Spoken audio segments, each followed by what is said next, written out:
Hey, welcome back to the Bending Road. Do you have anybody in your life that you haven't communicated with in a while, that you haven't talked to? No, I'm not talking about sending an email.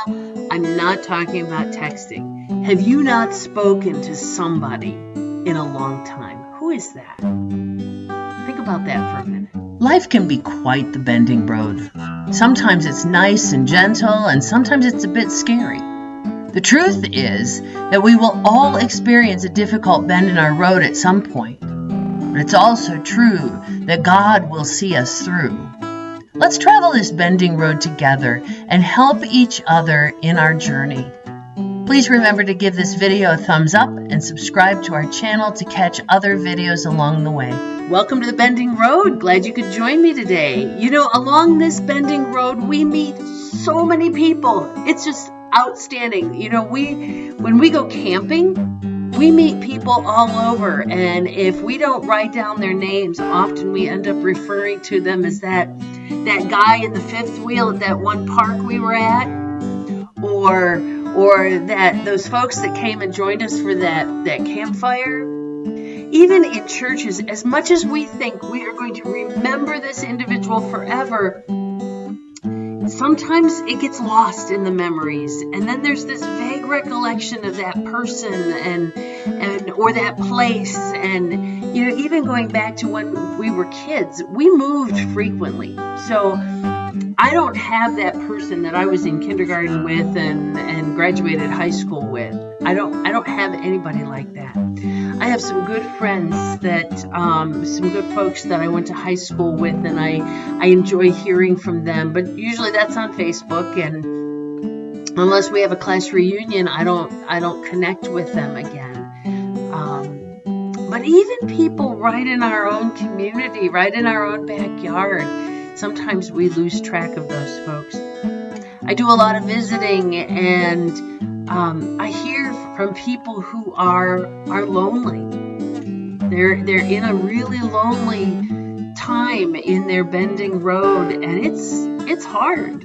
It's hard, and so I make a note to make sure I call them or get back to visit them or send them a card, and I have to work at it. It does not come naturally for me, but God has shown me over the years how important it is to stay connected and help each other along the bending road.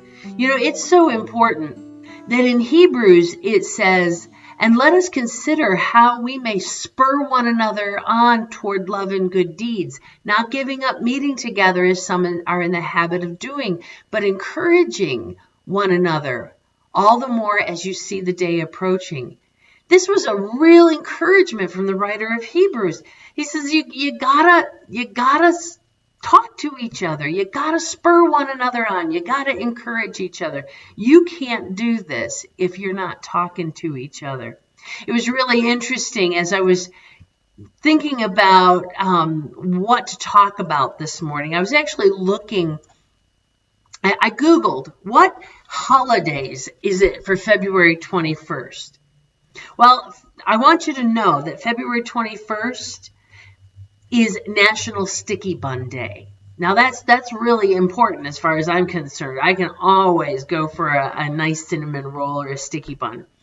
But interestingly enough, it's also, and I don't know who makes this stuff up, but it's Card Reading Day, a day to refresh our memories on special things, sentiments that we've experienced in our past. It's also, check this out, International Mother Language Day. It's National Language Day. It's Language Movement Day. It's National Caregivers Day. It's No One Eats Alone Day.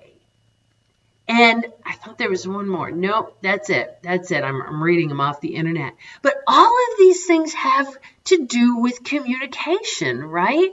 Now, I think sticky buns have to do with communication because, you know, you can chat over a sticky bun. But Card Reading Day, you know, remembering those things that we've experienced in the past remembering, appreciating the beauty of different tongues and working together to save languages. That's fascinating. And exploring how languages became the identity of nations and how it how we've come together and been separated by language. It makes me think of the Tower of Babel. But even national caregivers, wow, it's National Caregivers Day. How we can't give care to one another if we're not communicating, if we're not talking. And the No One Eats Alone Day, it says, sit with the loneliest kid and share your meal with him. Yet what do we do when we share a meal together? We talk. Yeah. So all of these things have to do with communicating. And that made me think of Psalm 133. Psalm 133 says, how good and pleasant it is when God's people live together in unity. It's like the precious oil poured on the head, running down on the beard, running down on Aaron's beard. It is as if the dew of Hermon were falling on Mount Zion, for there the Lord bestows his blessing, even life evermore. How good and pleasant it is when brothers and sisters communicate. It says live together in unity. You cannot live together without communicating, without talking to one another. Every once in a while, Dave and I'll get up in the morning and we don't say much to each other. Maybe a pat on the hand or the back, and we go on, and we, if it's a day off, maybe we go to our separate chairs and pick up what it is we're reading that day.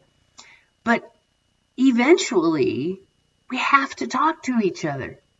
We want to talk to each other. It's part of building our relationship. It's part of our who we are as a married couple in relationship.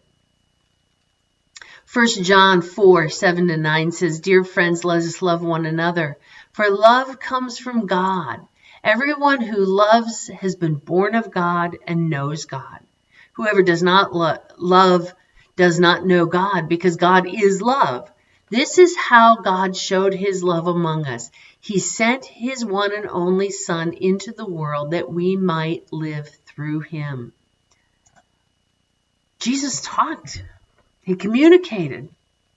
God has talked to us from the beginning. Read from Genesis to Revelation, and God is speaking to us.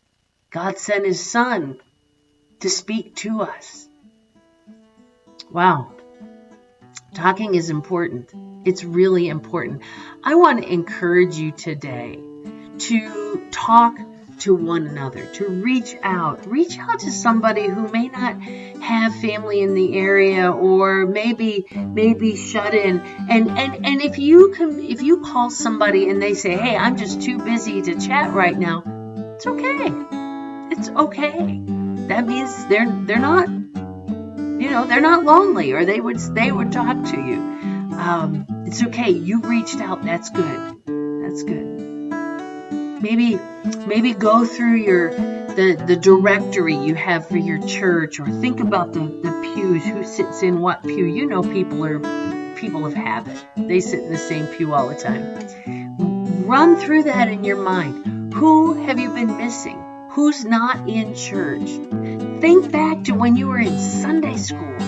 Who's not in church that used to be?